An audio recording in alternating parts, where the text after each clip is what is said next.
রণজয়ী নদীর সামনে এসে দাঁড়াল। নদীর দিকে তাকিয়ে বলল, নদী, তুমি বও কি করে? তোমার চলায় ক্লান্তি আসে না? বুকে ঢেউয়ের জোয়ার নিয়ে ভাটার দিকে কেন এগোও নদী? কার জন্য? নদী নিরুত্তর থাকে, শুধু বয়ে চলে, সমুখ সমুখ সমুখ পানে নদী বয়েই চলে। রণজয়ী কিন্তু ক্লান্ত হয়ে বসে পড়ে তীরের গা ঘেঁষে। শরীরে তার বিপন্ন সময়, মনে তার ক্ষয়ের হলুদ মরছে, চোখে তবু জীবনের ক্ষরণ। নদীর কুলুধ্বনি ছলাচ্ছল রণজয়ী প্রাণ ভরে নিতে থাকে। বাইরের তীব্র নাদ তাকে আষ্টে পৃষ্ঠে বেঁধেছে, বিপুল আয়তন গক্ষুর যেন। নদী জানে না সে কথা, রণজয়ী জানে।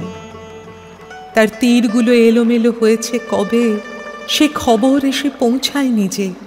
রণজয়ী উর্বর হাতে মাটি লেপেছে, মাটি মেখেছে, আর বারবার এই নদী তার ভীষণতা দিয়ে সেই তীর মাটি ভেঙে দিয়েছে। সোনালি গন্ধে ফুরফুর করেছে রণজয়ীর হাত।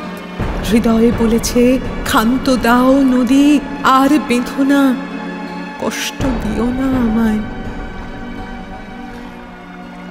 তবুও নদী শোনেনি বারণ। নদী উজানে মেরেছে, জোয়ারে ঘিরেছে।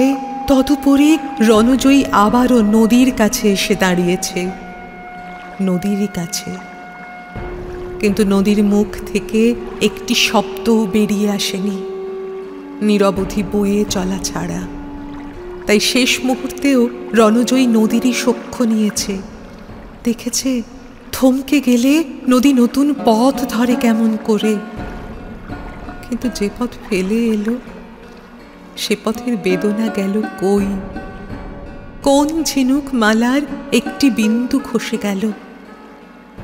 নদীর এই নৈর্ব্যক্তিক চিন্তনটাই রপ্ত করে উঠতে চায় রণজয়ী। যা গেছে তাকে যেতে দাও, এই শব্দগুলোর সাথে মিশতে চায় রণজয়ী, কিন্তু পারে না, পিছিয়ে পড়ে তীব্র সরলতায়। আড়ে কাটে, ধারে কাটে, গনগনে চিৎকারে বিস্ফার তোলে না। শুধু মাঝ রাস্তায় ভয়াবহ এক শূন্যতায় থমকে থমকে যায়। যে কেয়া কুসুম হয়ে ফুটত, তাতে সর্পের গন্ধ লাগে বিকেল হলে। যে সুরে মায়া ছিল, সে মৃদুল মাধুর্য হারায়। যে সখ্যের মণিমালায় গোধূলি আসত, তাতে হাড় ফোটে। তবু সে সর্পের বিষ হাতে নিয়ে বাঁশিতে সজল সুর দেয়। প্রতিটি সকালকে উপহার দেয় যাতে ছিল প্রথম আলো। আর নদীর দিকে তাকায় কি এক শূন্যতা নিয়ে।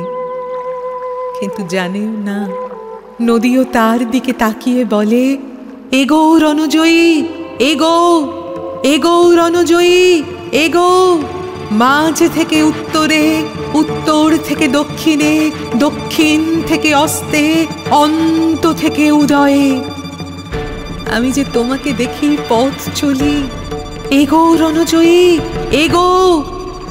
আমি চেয়ে আছি তোমারই দিকে, এগো রণজয়ী, এগো, এগো রণজয়ী, এগো, এগো রণজয়ী, এগো।